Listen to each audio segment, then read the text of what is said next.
बखने बेराम मंजगे थिकिया कांस्टेबल बिदुनाथ आमचुया खा खमन मुनाक बया शिबजाजा पानेसागर थानाव पोस्टिंग तंगमनि कांस्टेबल बिदुनाथ ने कक्तिसाल हर पानेसागर थानाव सेंट्री ड्यूटी तंगमनि आसमसा साक आमंग चिमंग अंजां माबाय लगी तंगनाय ब्रिन्दियारक धर्मनगर साकनाय नगतलाङै थांखा हरन बाजाराव तंगनाय डक्टर थिकिया हनै साकलाय रेखा बिनि न कदमतला थाना जलाई बासार मन्दिरबारि रोड तांसाल मांग कथै संगनि बागै नगद बुजाखा north हांगर police super Kiran Kumar के बिनि नग फायै खा खामा फुनुक फाकिया जतै बिसि थामचि दक उमर सिको बुसासला खरकसा ब्रै खरकसा ताले खाव सुजक तंमाबाय बिहि बुसा खिबेवै हायकनो सुंजानाय याकरे माथांका।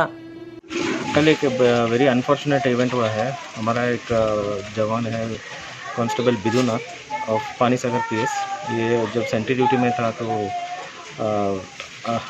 स्ट्रोक कर दिया, तो इमीडिएटली इसको हमने धर्मनगर हॉस्पिटल में शिफ्ट किया। तो अनफॉर्चुनेटली वे सेव नहीं कर पाए, तो आज लास्ट राइट्स के लिए मैं आया हूँ। एंड इसके लिए जो भी पुलिस ऑनर्स है वो जो अशोक सब विथ गुड ऑनर्स हम लोग कंप्लीट करेंगे। ये सब हम जल्दी फास्ट ट्रैक करके इनको मदद की जल्दी मिलने का कोशिश करेंगे।